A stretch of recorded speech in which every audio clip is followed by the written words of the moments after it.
And let's move over to, let's see, do I want to do that one or that one? That one. Okay, cool. So, so eventually we're going to hit this this 4-point bending problem, but I did want to. Well, actually, no, I already said that. So we're going to do two things today. One is this 4-point bending problem. The other is we're talking about some over-constrained systems and solving them via these which are called deformation methods that we're talking about. That bit's not too much different than we've already been doing, so I'm going to leave that to the end. Meantime, 4-point bending for the win. So, when we talked about bending problems to start off with, like our first, the first problem that we had when we looked at shear and bending moment diagrams, what we looked at was a 3-point bending problem, right? Now it's 4. Essentially, it just means instead of having 3 points of contact that are evenly spaced, now 4 points of contact that are evenly spaced. This is actually ends up being kind of cool. So let's give this a shot. Let's try what we call the aim right now is we're trying to find the deformation at any one point along this beam. So how far it's deflecting vertically, anyhow. If I wanted to give a direction to that, I'd say how far it's deflecting in the y direction if those are my coordinate axes. Okay, so if that's the case, where do I start? My first step here.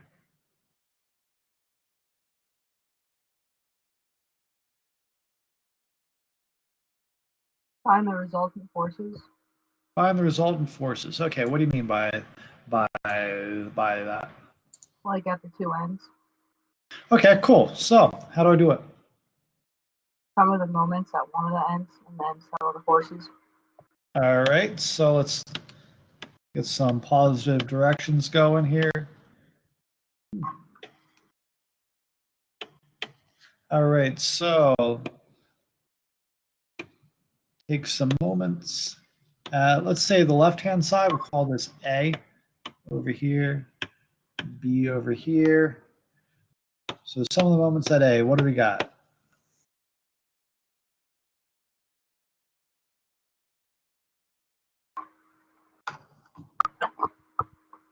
I'm pretty sure it's cheating for those for those who are mute to not answer the question, but whatever. So I don't know how to do I don't know how to do it. That's why I'm not answering. So right now we're just trying to find the moments at A here. So that's this side. So what forces are creating moment at A? Another way of asking this would be, is my free body diagram complete, or is it missing stuff? I think it's missing stuff, to be honest. I think it's missing stuff too. What is it missing? A moment. A moment. No, there wouldn't be because it's not moving. Never mind. Okay. What else might it be? What else might it be missing? The forces up at each of the pins. Bless you. Yeah. So what we didn't label were the reaction forces here and here. So let's call that RB and RA. Dang it.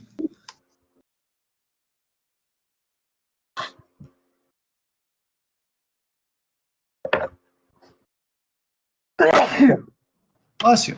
So we got our two reaction forces. So where do I go from here? Trying to sum moments. What does the summation of moments look like? You okay there, Nick? Yeah, I mean, I have allergies all the time in spring. Gotcha. I do Okay, not have the coronavirus. Okay. good. I'm glad. Still, I also keep your thoughts also think your lungs are still still inside of you. That was pretty intense sounding. oh yeah.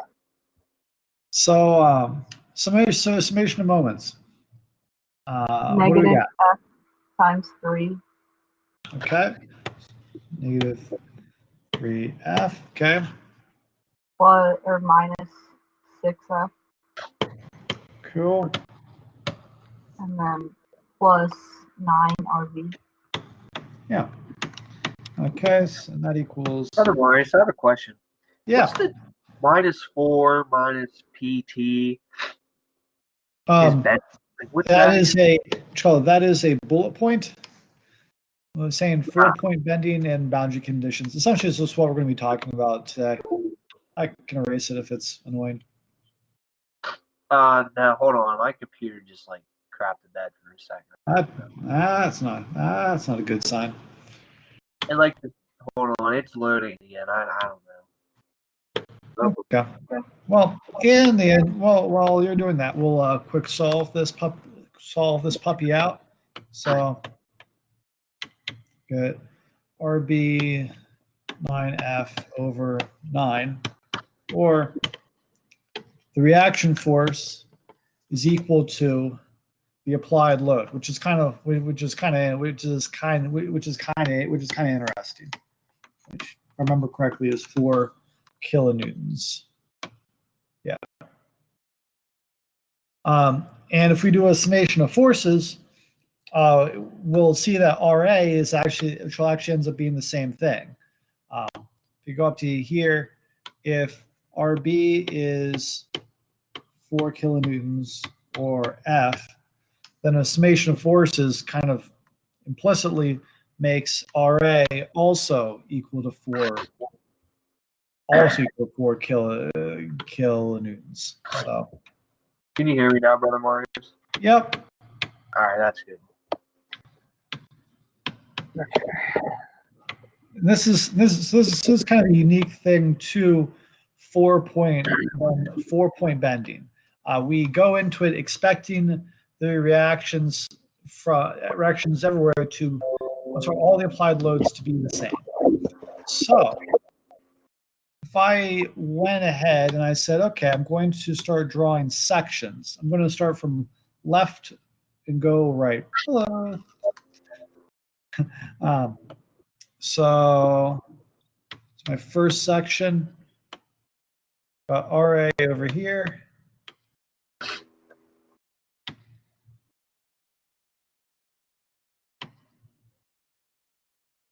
Any moment. Note this is, I looked on this, it would be about here or somewhere in there, right? Because I have to divide this beam up into 3 different sections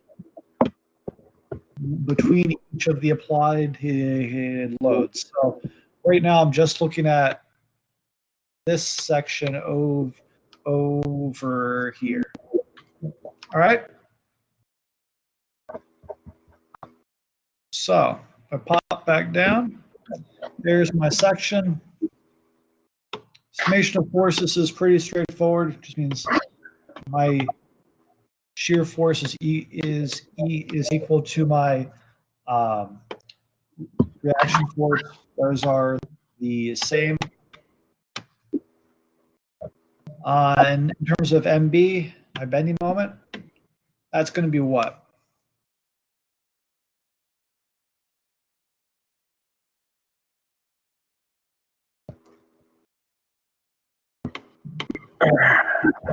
RA times X. Yeah. So I can see here that if I'm summing moments at my section, there's no other force that's going to create a bending moment around it but RA. It's at a distance X. And the two are equal and opposite in direction, so it's just RAX. Great. All right. Moving down. Next section.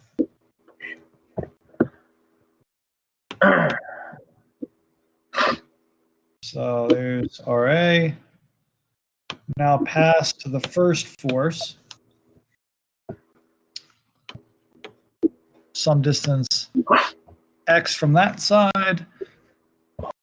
And know that the first force is 3 foot in. Wait, Brother Morris, are you doing this all in like the three foot sections then? Yeah, so if I pop up to the top again, so I have, I in effect have, actually, let me ask you this question, Nick. If I was going to draw how many, how do I answer this question? How many sections do I need how many free body diagrams do I have to draw in order to get all the different load cases here? Another way of saying that would be, where can I draw sections on this beam? I mean, I just draw them in the 3 foot sections. Why? Why? Well, it looks like there's. Well, because there's 2 in the end, and like it's going to be different in the middle than on the end, right? Because if 2 forces are in the end, right. So, right. Yeah. So there are 3 places that we can do sections. One is over here between those 2 forces, between the force here and here. So like this is one section, and it'll have unique loads. This bit here, after you cross that first force, this bit will have a different free body diagram than the green section. Yeah. And this bit will have a different free body diagram than either of those 2 other sections, because you pass through a force when you make when you cut the new section. Does that make sense? Yeah. Okay. That's what I thought. That's what I thought we were doing, but I just wanted to make sure. That is exactly what we are doing. So this is like the green section. I get to play with colors here. This is fun.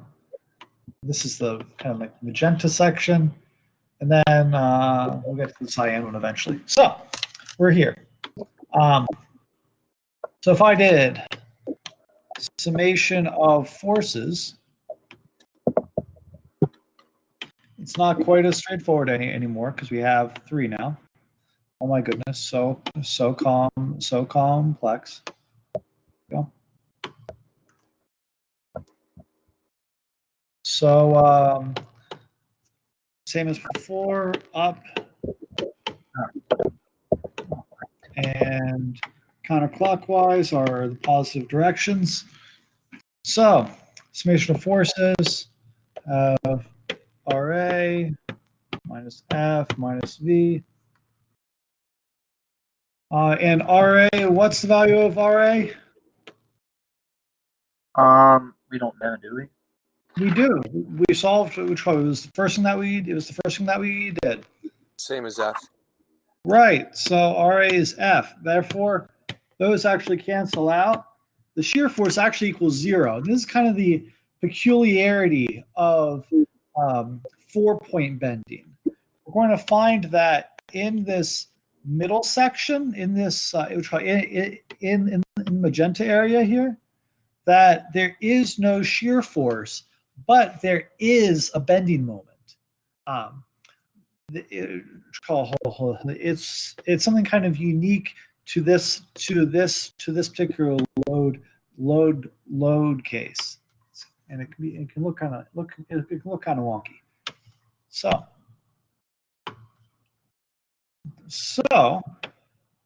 I do a summation of moments at the section.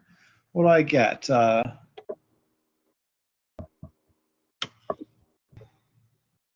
See, it looks like negative F times X.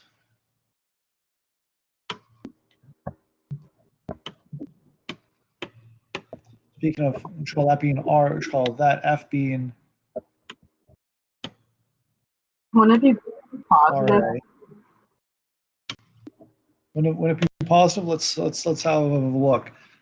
So I'm at my section here. Looking at I'm looking at RA, which is I thought over you here. said negative. Oh, you're starting with RA. Yeah, times X, because X is measured from the left-hand side. Sorry. So Well, wouldn't Wouldn't it be it X be minus 3 3? plus X? A lot just happened. Danilo, you saying something? Wouldn't it be X minus 3 for the distance? So I skipped a step that I shouldn't have. There you go. Oh. You have 3 plus But you are correct. The moment created by the applied load is, not 3 minus X, X minus 3.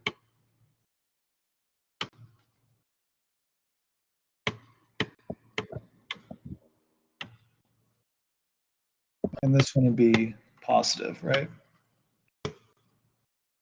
You on board with that? Didn't the F cancel? It will eventually. You're absolutely, you're right. Or are you talking about the back in the force equation?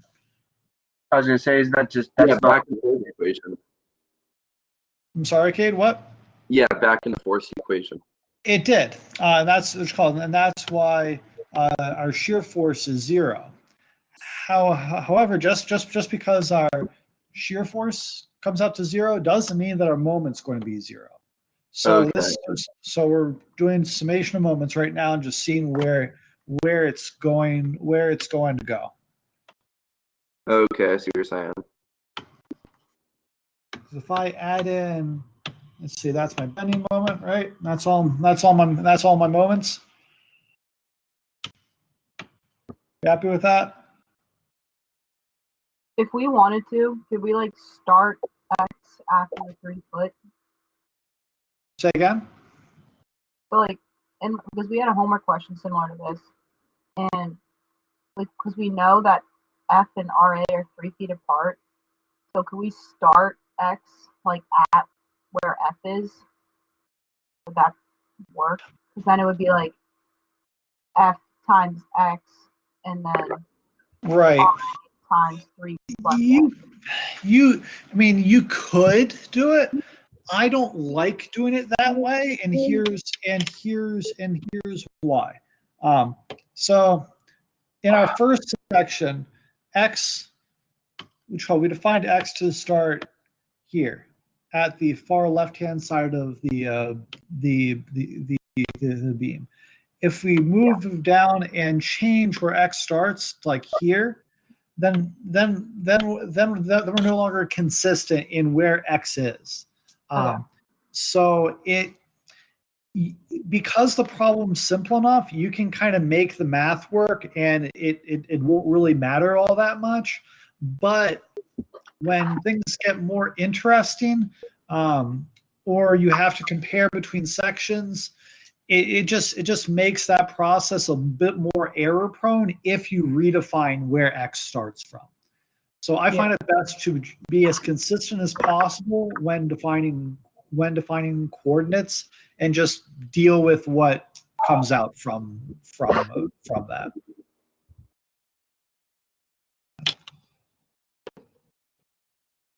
So these are all the moments around that section. Y'all are right. The FXs all cancel, and we're left with our bending moment. Oh, that's a B, I promise. It's equal to 3F. So this is actually this is actually getting kind of cool. If I started looking at my bending moment plot, we just had. I'm just referencing what we just did. Thank you. Oh, we just had a linear bending moment followed by a constant one, which is like super, super cool and weird, right? We also know that in this area where we have a constant bending moment, the shear force is 0. So this is so a 4-point bending actually looks like it's going to be a kind of cool way to test material, because we'll have an entire section on it that should have the exact same bending moment. So the bending stresses, in theory, over this entire section should be exactly the same. Isn't that cool? So, but let's finish let's finish this puppy out. You all good on the second section? Yeah. Cool. All right. So last one coming up.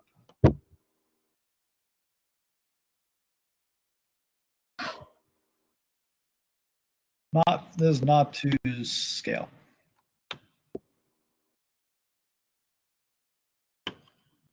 Okay, there's RA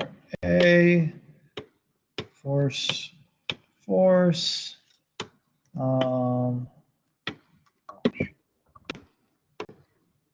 3 foot solid line, 3 foot shear force, bending moment, X from over there. Anything that we're missing on this free body diagram?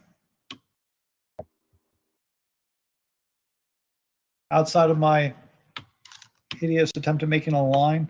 Would you need RB or no? How are we at? It's all with respect to RA, right? We're doing Say again? because we're doing the moment at RA, so we don't need RB. We're actually doing the moment at the section as we usually do out here. Okay, well then, I guess we don't need RB though, Why? because I don't know. We're doing a moment there, so I don't think we would need it, right? Well, that's part of the question. Are we at RB yet? Are we at the far right-hand side of the beam? Or did we cut it before then? Oh, I guess you did cut it a little bit before. Right. We're somewhere between RB and the right-hand applied load. So like if I went back up to the top,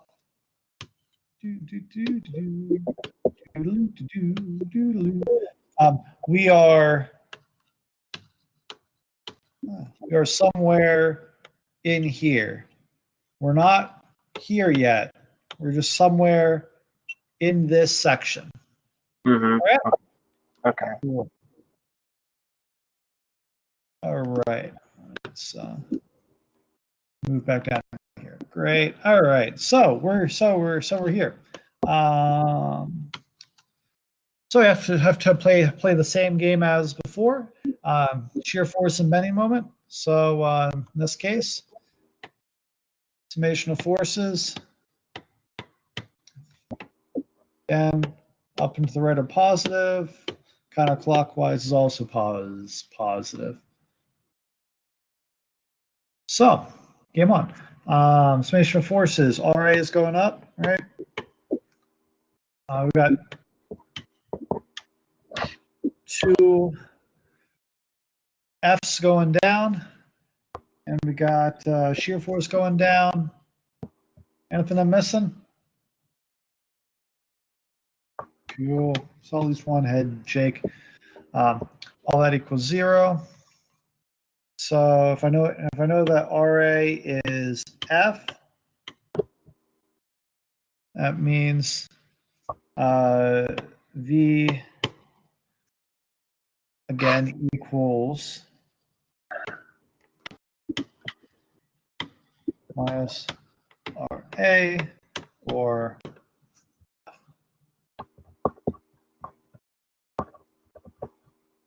which is the same result that we had for the left-hand side. Because everything's symmetric, it makes sense that this answer would be symmetric too. So, woo, party. Brother Mario. Why don't you just write And for RA, why would you just write it as F since it equals F? Because it was confusing the first time that I Oh, heard it, so I decided not to do that. okay. Why is it not negative? Why is RA not negative? Why is like V not equal to negative F? Oh, okay. That's what I Well, got too. let's have a look up here. First time that this occurred, it was positive as well. So just like intuitively um, there should be some symmetry here. If I look back down here, let's also make sure I didn't screw up the math. RA minus 2F minus V 2F. I did screw up the math. That's why it's not. That's why it's not. That's why it's not negative.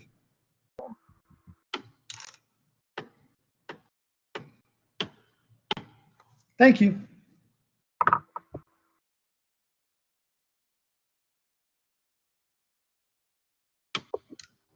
All right. So on that note, now that we've established that I cannot add, means that someone else gets to do the summation of moments.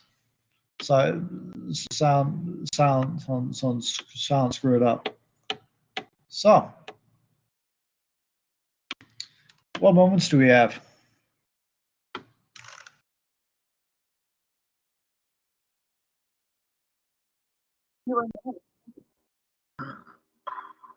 Negative RAX. Okay. Negative RA times X. Cool. Plus F times X minus 3. Okay. So that'd be like this first guy here.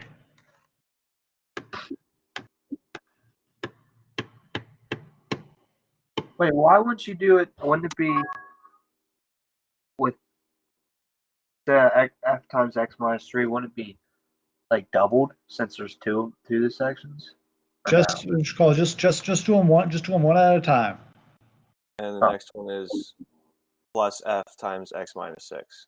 There's your other one, Nick. Oh, okay. I got ahead. It turns out you see how, because they're at different points along the beam, they don't make the same moment, right? So that's the advantage of going one at a time. You don't So screw up. we're doing it at now. That's why it's the plus F of X minus 3, because it's like that section. But then when you do the because it's minus 6 because you already did the two other sections to the left, right? It's minus 6 because I'm taking the summation of moments. Yeah. And it's on this particular section here, so I'm just looking at it. And this force here is at a distance x minus 6. This force here, the one that I'm like really drawing out, is at a distance x minus 6 from my present section, Yeah. and this one's at a distance x minus 3 from my present section. That's all there is to it. So Yeah. don't try to add shortcuts.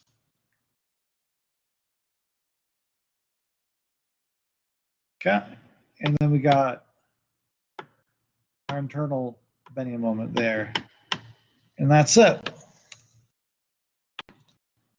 So we make our substitution for RA, so we have that on hand, and we start working this puppy out. Well, know that fx this is going to cancel with at least one of these, so gives us what, a negative 3 f plus fx minus 6 f plus bending moment equals 0. So if we solve this puppy out,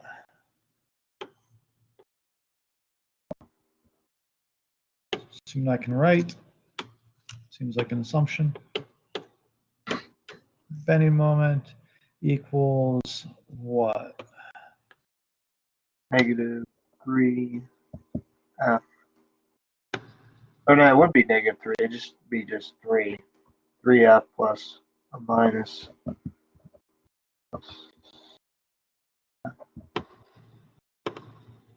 Any chance we can solve that? Oh, because you added the two together. Huh. Yeah. Yeah, I got that by the minus. Cool.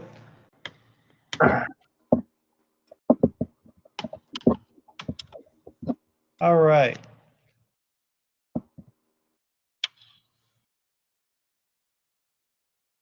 Oh, you just simplified that. Yeah. Do you have to do that, or is it no? What, this last step here? The little, do you have to do that, or is that just?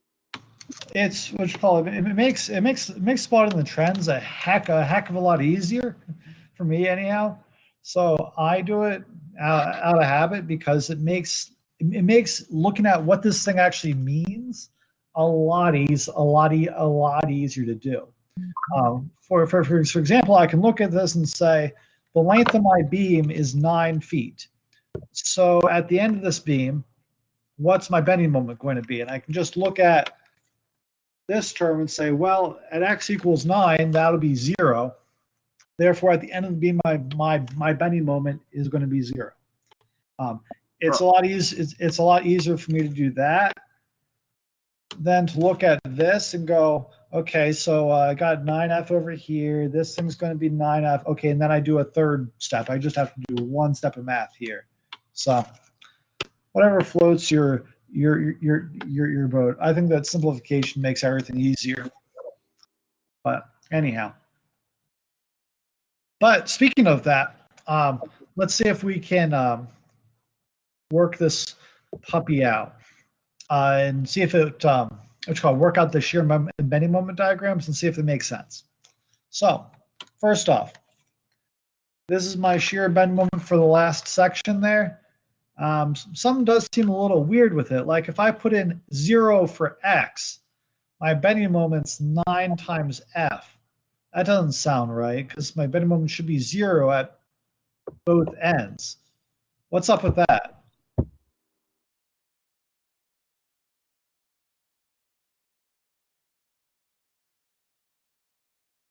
I have no clue. So if I put in x equals 0, this equation says MB equals 9 times F. That's not considering the starting condition. What do you mean by that? So like it must start at -9F then. Like you have to account for the. Okay. So let's look at our boundary conditions here. Do we have anything here that'll create a concentrated moment at either end? Do we have a concentrated moment at either end? No, and we know that bending moment has to be 0 at the ends unless there's a concentrated moment. So what the crap is this? Or did we just screw up?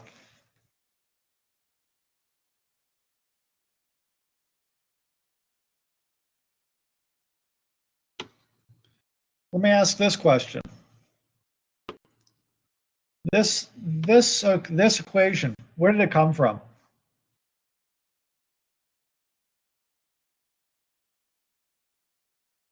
The last section. The last section, right? So where's this? So where's this valid? The last section. Correct. The second, it's called everything we just drew up is valid here, not here. And x equals so x equals 0 isn't part of the section that this equation is valid for. So me trying to use it at x equals 0 is actually wrong. I cannot use this expression at x equals 0. I can only use this in that last section, or if I, wow, come on, pen, work with me here. Or if I wrote it in terms of x, be some, it'd be something like that. It's only valid over that range. And we could write the same thing for the other two sections. Like for example, the middle section, the equations we wrote there are only valid from 3 is less than equal to x is less than equal to 6, and so on and so forth. So something to keep in mind that as we evolve these different equations, they're only valid on the sections that they were derived for. Because like, if I look at this guy, I mean, this force doesn't exist on my second section, right? It's just not there. Both of these don't exist on my first section. So it's called it's not, it wouldn't make sense to use them anywhere else, but it wouldn't make sense to use this expression anywhere but for where we derived it for. Okay, we all good with that? Sweet. All right. So what does our shear and bending moment diagrams look like?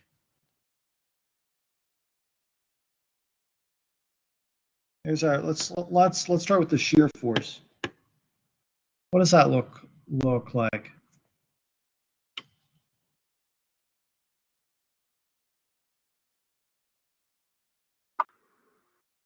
It starts at F. Starts at F, okay. Positive F? Yes. Yeah. So it starts at F. And I think it's constant, right? Yes. Okay. Then what? At 3, it goes to 0. Okay, at 3, it goes to 0. So that's 3 foot. Then it goes to 0 for presumably another 3 foot because that's the length of the section. And then what?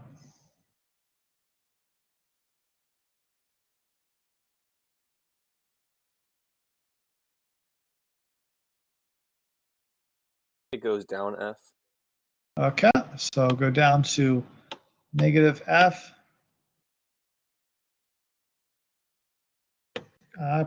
Bother. Come back here.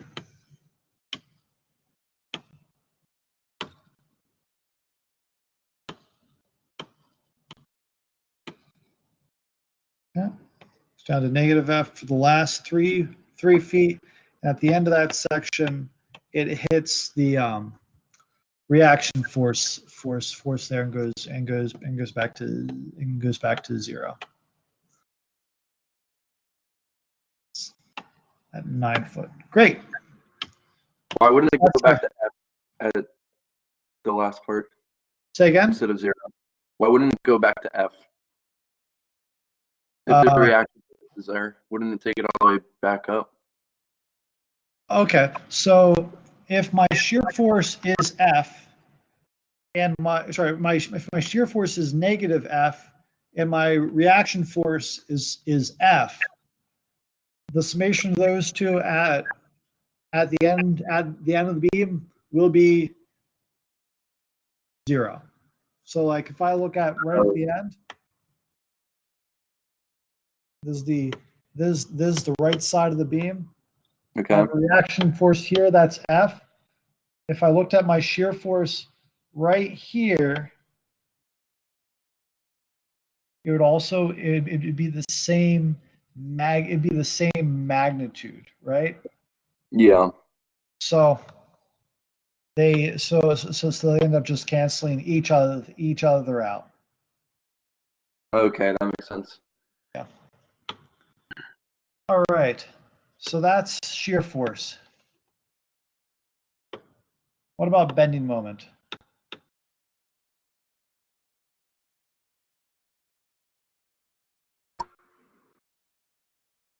Starts at 0. Starts at 0, right? Because we do not have a concentrated moment here. All we have are pin joints. So they just create forces, not moments. What next? It has a slope of f until 3. Until Okay, f equals cool. 3. Oops, come back. Oh, wish I knew how to use this a little bit better. Nick, thank you so much for the suggestion of using OneNote. I like it a lot. I'm just still getting used. I'm just still getting used to using it. So we start off here. That's 3 foot. The slope of this line is f. If we look back at our equation for it, so its maximum up here is going to be 3f. Then what? It's constant. Yep. For another 3 foot again, not to scale.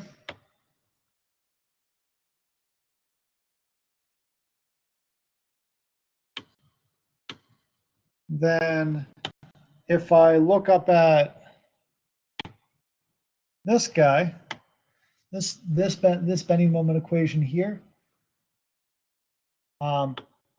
says it looks kind of weird because it ends up being like 9f minus fx, right? Well, we know that by that it has the same slope as this line here. It's just negative. And if I put in 6 in for x, means that's what, 9f minus 6f. So it's going to start at a moment of 3f, which is good. It means that there's continuity there. And if I put if I say, okay, that's where it's going to start, where is it going to end? So I put in x equals 9 being the end of the beam. It's going to go to 0. So that's where I get my last line from.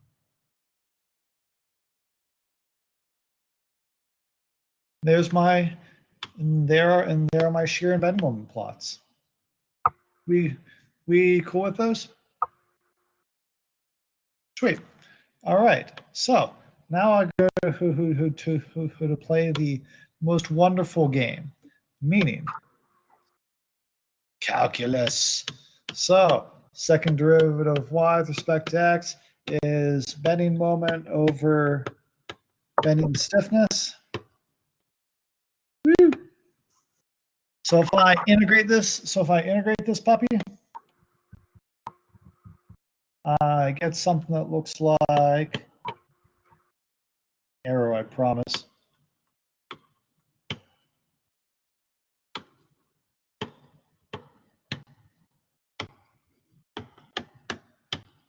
Y dx equals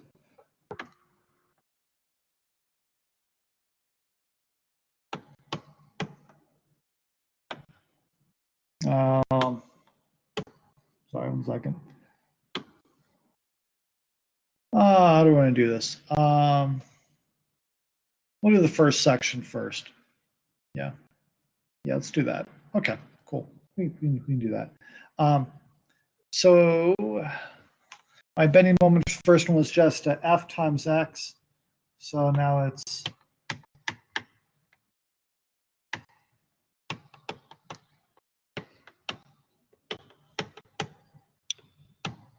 keep in mind this is for the first section.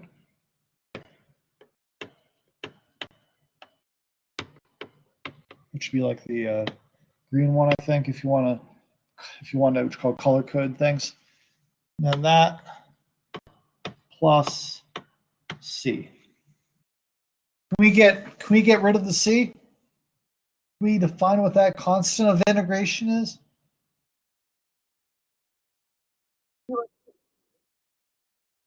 Zero. No. Nick is correct. It is not 0.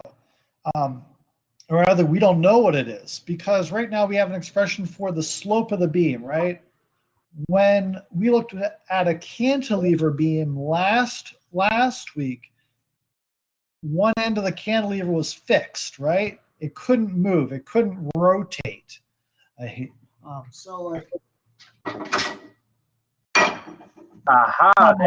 if I have my handy dandy cantilever beam, it's called meant that this end, it's called this end of it, this end could not move. It was fixed. So while the rest of the beams twisting, that called the well, I guess it's your right hand side, always remained in the same orientation, the same place. So the slope at this side was always zero. It was always horizontal, as well as the deflection being zero. However, now we have a simply supported beam, so it's bending like this a bit. Do we know what the angle at any point along this beam is? No. No, we do not know the angle of deflection for any point along this beam. Meaning this dy dx expression is kind of useless to us. We can't do anything with it. It's just a stepping stone. So we have to integrate one more time. So if we do that, what do we get?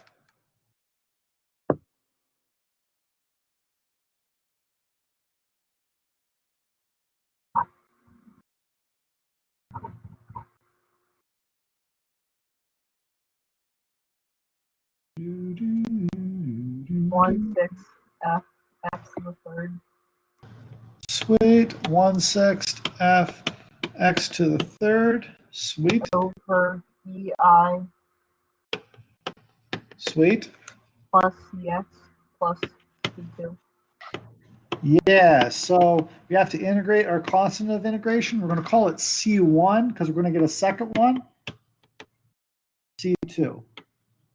Every time that we integrate, we get a new constant of integration. So 1/6 fx cubed over ei plus c1x plus c2. I'll put a c1 back over here for kicks. All right, so how do we get these two constants now? Substitution. Sweet. What are we going to substitute? Solve What for do- c in the first equation. Okay, but like we need some boundary condition, right? We need some y or some dy dx to throw in. What do we got? Do we have anything? I'll go back up here. Do I know anything about either of the ends here? Do I know what the deflection is going to be over here at the left-hand side or over, oopsie, or over here at the right-hand side? No. Say again? I would say no because, like, I mean, you don't really know how they're attached. Well, never mind. Don't. You do know how they're attached. Yeah, They're they're joints. Yeah, that's why I said don't listen. Don't. Okay. So is that joint going to move? No. No, I guess. Correct. This is. So Use 0 0 control. Say again? 0 0. Correct. So the deflection. So for pin joints, for stuff that just reacts forces, and for pretty much all boundary conditions, we anticipate that they're not going to move. So y equals 0, although dy dx, we just don't know. So if so I do know the deformation at both of my boundaries, both the left-hand side boundary and the right-hand side boundary. So I can come back down to here and I can substitute in for x and y 2 times because I have two unknown constants here and solve for them. I can make two equations and solve for two unknowns. And that gets me deflections in that first bit of the beam. So so this expression was for section 1, right? Because I used my bending moment from, come on, work with me here. I used my bending moment from section 1, the green one on the far left, in order to find this expression. So I'm going to have to redo this for the middle section and the right-hand side section. At which point you might say, wait a second, brother Marius. You just said that I have two different boundary conditions here that I can sub in from. Why do I have to do multiple sections? Well, I might have lied. Where is this expression valid to? Is it valid across the entire beam? No, it's just with the reaction at A. Or no? Yeah, it includes the reaction at A, but it only goes 3 feet into the beam, because that's all the further that this bending moment that I used goes into the beam. So really, I can only substitute in x from x equals 0 or x equals 3 or anything between those two. So in order to use this, I'm going to have to find out what the deflection here is. But all is not lost, because I can find out what the deflection is at the right-hand side of this beam, and I can kind of solve this problem from both sides, because I can anticipate that everything's going to be symmetrical.